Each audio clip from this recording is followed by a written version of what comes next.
Well, thank you, everyone, for tuning in to our program today. You may know that Family Talk is a listener-supported program, and we remain on the air by your generosity, literally. If you can help us financially, we would certainly appreciate it. God's blessings to you all. I'm Jentezen Franklin, and you're listening to Family Talk, a radio ministry of the James Dobson Family Institute. Today on Family Talk. Welcome, everyone, to this edition of Family Talk, produced by the James Dobson Family Institute. I'm Roger Marsh with your host, psychologist and best-selling author Dr. James Dobson. Today you'll hear a brand new broadcast featuring Dr. Dobson's conversation with Pastor Jentezen Franklin. Pastor Franklin is a renowned evangelist, a popular speaker, and a successful author. His newest book, Love Like You've Never Been Hurt, explains the power and influence of love in our lives. You'll hear a little bit more about this new book toward the end of today's program, but the majority of today's broadcast revolves around Pastor Franklin's story. He shares his testimony of coming to know the Lord and how his ministry got started. He and Dr. Dobson will also spend some time reminiscing about their trip to Israel this past spring. With all that said, let's get to the conversation right now. Here is Dr. Dobson to introduce our guest on this edition of Family Talk. I'm absolutely delighted to have a guest here today who is already known by millions of people around the world. He hosts a weekly TV broadcast called Kingdom Connection that's on in nearly 250 countries around the world. He is also a senior pastor at Free Chapel in Atlanta, Georgia, where 13,000 people worship each week. He speaks, I think, 3 or 4 times every Sunday morning. This man is working hard, and the Lord is using everything he's doing. I'm speaking of Jentezen Franklin, who is a New York Times bestselling author, and he serves on the Faith Advisory Board for Donald Trump and his administration, as do I. We got acquainted just this year, and I'll tell you how in a minute. His other credentials would take an hour to read, but let me just say that he's been married to Cherise for more than 30 years. They have 5 children, 2 grandchildren, and they do live in Atlanta, Georgia. And he flew across country to be with us today, for which I am very appreciative. Jentezen, I really am pleased that you came. You're a busy man. People already know who you are. I'm just getting acquainted with you, and you're one of those people whom I feel like I've known for a lifetime, even though we've really only known each other since June. I remember one of my fondest memories of you, quite frankly, is when I was going to college. I used to drive about an hour to the campus where I went to school, and I was going to pursue music. I was a music major. I was on full scholarship. I play saxophone and play jazz. And I would listen on my radio to your radio ministry. And that's where I met you. It was my daily routine every day. It just so happened when I was traveling, I was listening to you, and I sure do honor you, and I'm sure honored to be here. Isn't it interesting how radio can put you in touch with people? I didn't meet you for a long, long time, but you knew me. I felt like I knew you like a father. I mean, there were times when sometimes I'd be laughing at some of the things and some of the guests, and then other times I'd be wiping tears while I was driving that car because of you've always had that ability to touch people's hearts with truth, and it comes right through that radio. It's amazing what God has done. Well, it's really a pleasure to get better acquainted with you. As a matter of fact, we had an opportunity to be together for 10 or 12 hours on the way to Israel. Yeah. We didn't choose to sit together, but the Lord chose it. And man, that was a very meaningful time together. I was in tears during part of that conversation, and I think you were too. I just never dreamed that I would have that opportunity to have James Dobson pinned in on the inside seat and to get the wisdom that you I didn't want to be like a stalker and bother you, but you are such a kind person, and what people hear on the radio is who you really are. I began to just probe and ask a couple questions that I had to ask, and I don't know, I think I hit the gold vein or something, because you begin to pour out wisdom in those few hours and then I let you go to sleep eventually. But I tell you, I'll never forget those conversations, the stories that you shared, and the wisdom, the incredible wisdom. Well, you're very kind. We were on our way to Israel, That's as right. I said. That was one of the finest trips that I've ever been on. How'd you feel about it? Unbelievable. We went there as guests of the Israeli government, and we met with the prime minister. We met with many other dignitaries. The mayor of Jerusalem. And to see what is happening, and to know that our present administration was willing to move that embassy to Jerusalem and make Jerusalem the capital, recognized for the first time in history by America, was just unreal. They gave us 8 helicopters. There were That's 29 in our group. Yeah. One of the things that still stand out to me that people just don't get unless you go there is when they took us in those helicopters to the border where Syria and the Russians are there, and Syria is there, and ISIS is there, and they showed us. We could see the flag of ISIS from a distance. And people don't realize the enemies that are on the border at the door of that tiny nation of Israel, and how critical it is that we have a government that stands with Israel. And to see that firsthand, and then I don't know if you noticed it, but on the news just a few weeks ago, they had rockets hitting in that very area where we were. So it's amazing, and I'm so thankful that America is standing strong with Israel. I was deeply touched spiritually during that time. You remember when one of those helicopters stopped just outside the ruins of the synagogue where Mary Magdalene worshipped. Wasn't that incredible? It was. And the pathway in front of where that synagogue was leads right down to the Galilee, and Jesus had to have walked right past there and no doubt attended that synagogue. Yeah. All 8 of the helicopters took us into the Golan Heights and into the place where Israel had one of its major battles against Syria. I think that may have been the 6-Day War. That's I'm right. not sure. You're correct. And the commanding general for that battle was with us up on the hill looking down on what took place. And the Syrians had as many as 10 times as many tanks as the Israelis did. And that general stood there, commander, told us, I moved here and I moved there, and he was able to describe that entire battle.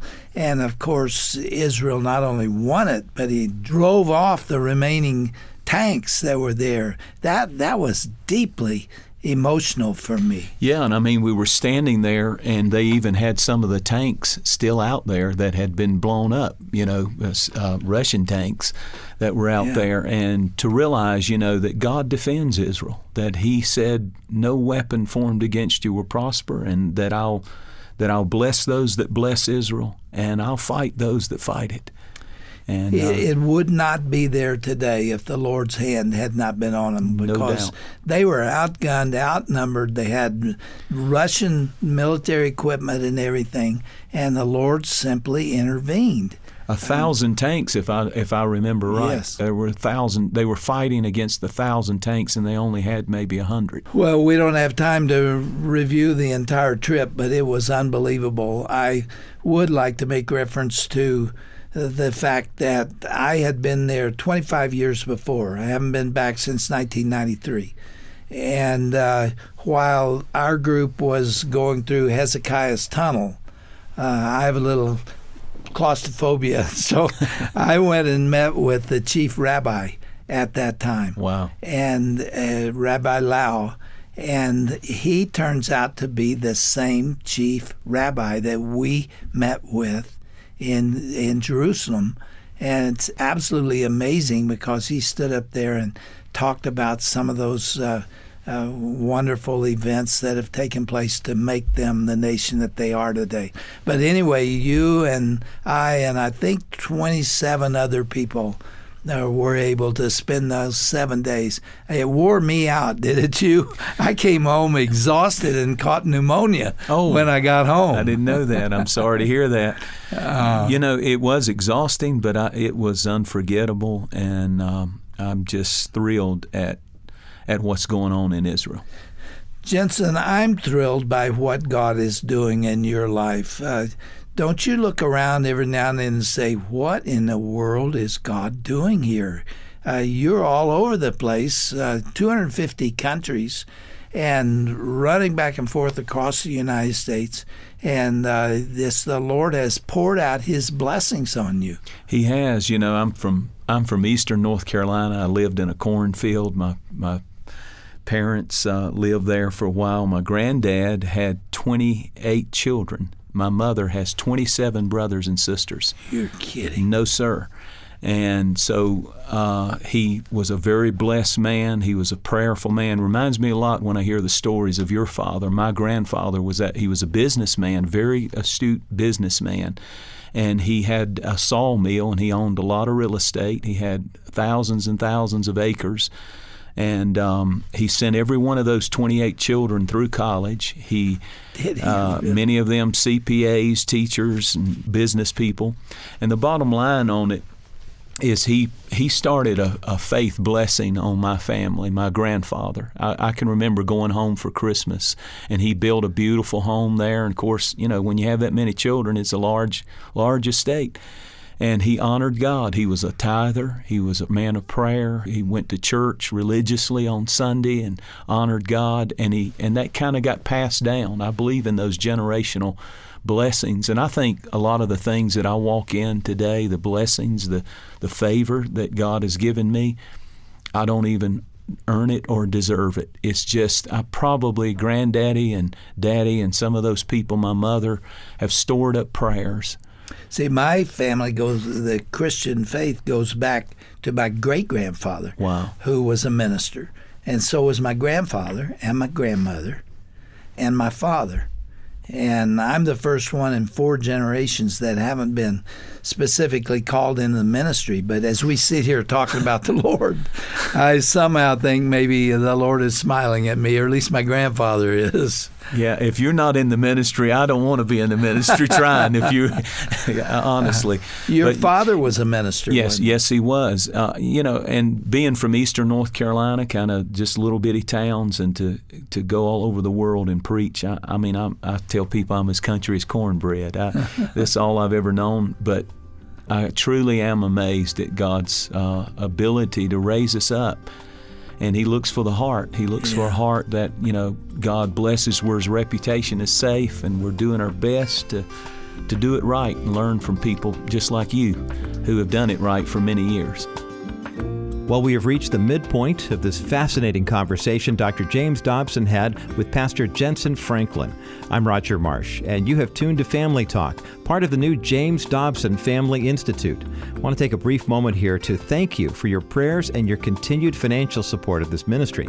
Here at the Dobson Family Institute, we rely completely on your generous donations. So without your help, we couldn't bring you any of these new interviews or any of Dr. Dobson's classic broadcasts as well.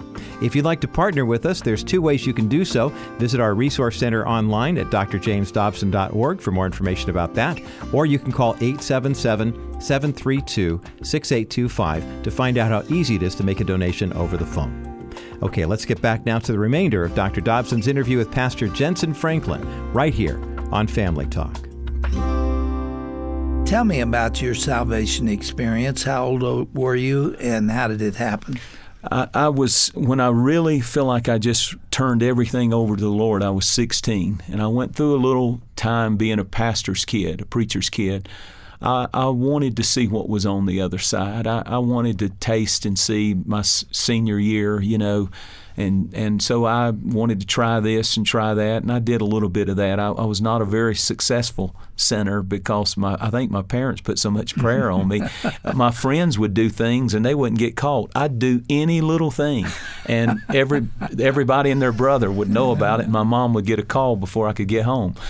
So it's really stacked against me. But and that's a real lesson to people listening is, keep praying for your family, keep holding them up, because, I told somebody one time, I said, my friends would get high and they would see pink elephants and psychedelic colors. I would get high and I'd see Moses and Elijah. I felt like it. I was always terrified that Jesus was going to come back in the middle of my party or something. So where did the deeper walk come? It happened one Friday night in a revival. A missionary was speaking at Dad's church from Trinidad. I'll never forget it. His name was Ramkasoon. That was his last name. And he preached. Say it again. Pastor Ramkasoon, and he was a missionary from Trinidad. And I was sitting in the back row, still kind of in a rebellious state, but something he said just touched my heart. I don't even remember what it was. It was the spirit and the heart of the man that reached me, and I couldn't stand it anymore, and he gave an invitation, and I went down to the altar. I was gloriously saved. I never looked back. I never turned back. And I decided if I'm going to live for the Lord, I'm going to go all the way. And then I started really my second year of college. I felt this dissatisfaction about, I love music, still do, but I knew there was more. I felt a call to preach. And I began fasting about it. I just began to fast. I don't know why I started fasting. I didn't know that much about it. As a new Christian, you were fasting. Yeah, I read it in the Bible, and after 3 days of fasting, I just knew that I knew God had called me to preach. And I went back and told my dad, and he said, if you can do anything else and do it and feel like you can go to heaven, you should do that.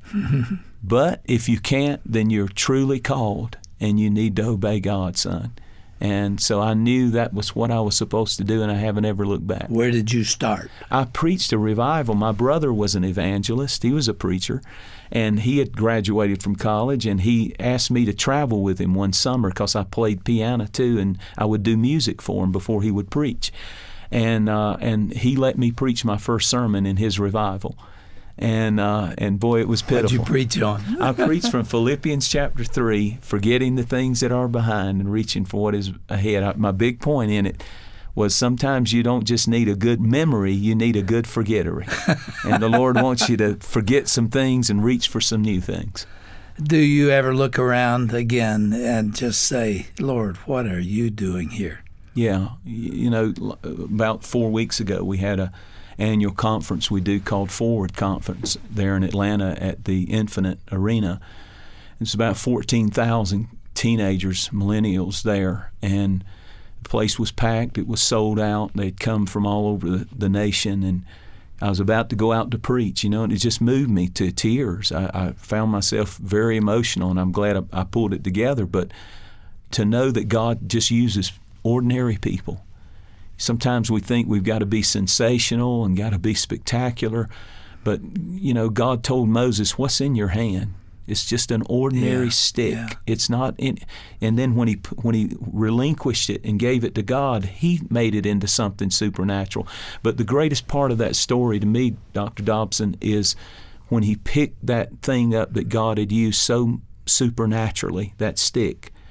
It went from being a snake back to a stick. And one time I preached a message that the greatest miracle is not that God can take you and use you in a phenomenal way, but can you go back to being a stick? Can you go back to being ordinary and normal and humble after the Lord uses you in a miraculous way? And raises you up. That's it.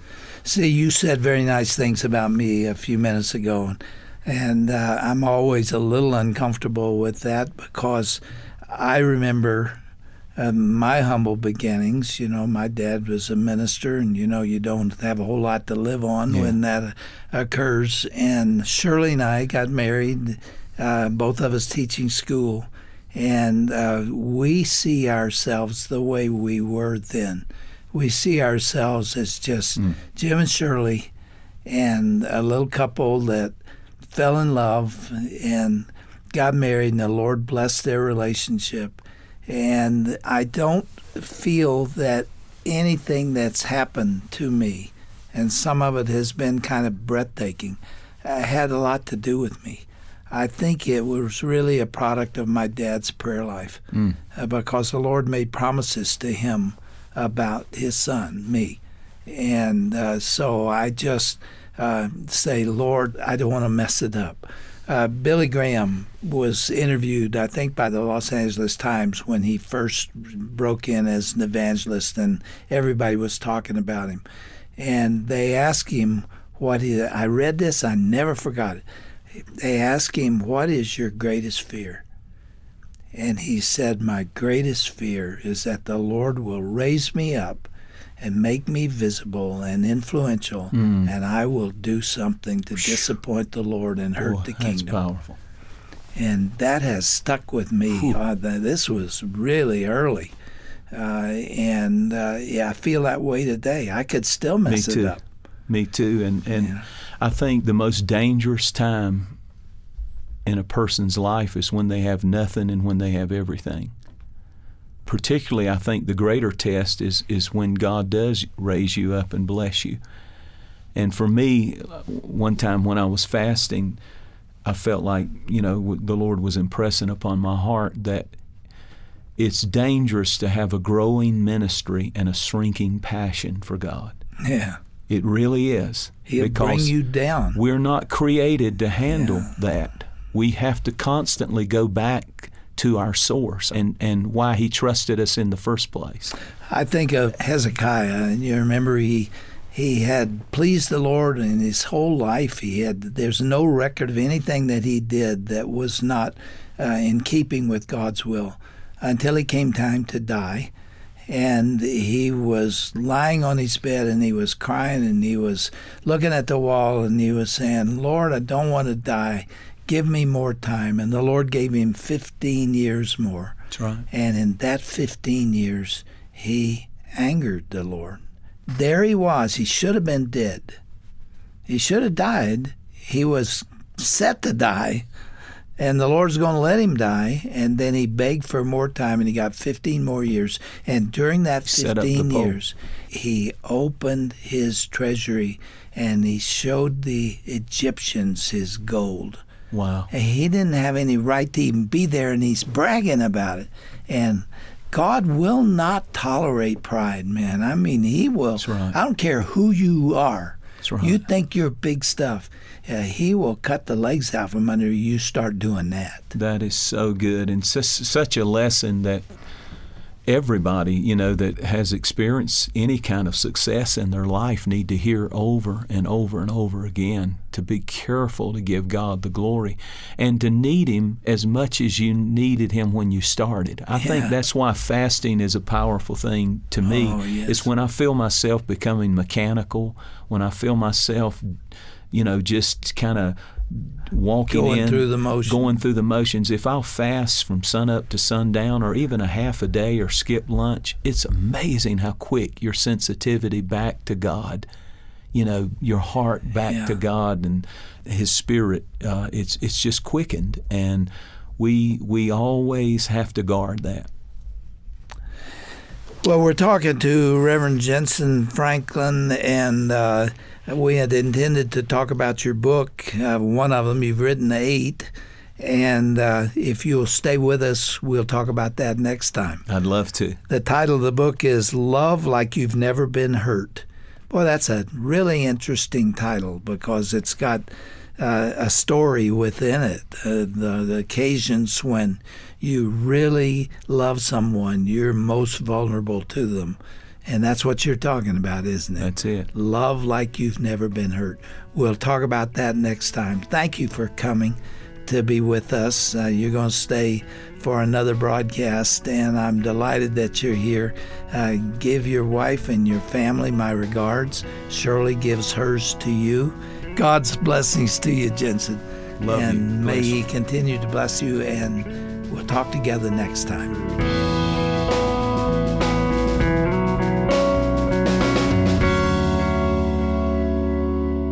You've been listening to Dr. James Dobson's Family Talk and a conversation Dr. Dobson had with Pastor Jentezen Franklin.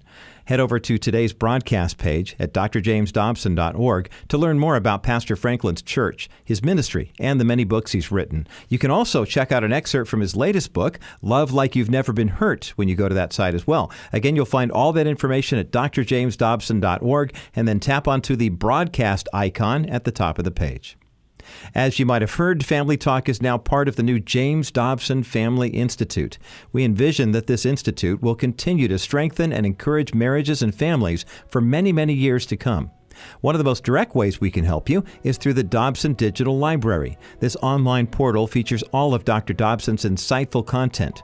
You can find any of his books, articles, teaching CDs, blogs, or radio broadcasts there. And of course, Dr. Dobson covers many issues in each of these formats. So when you need parenting or marital advice or help, visit the Dobson Digital Library.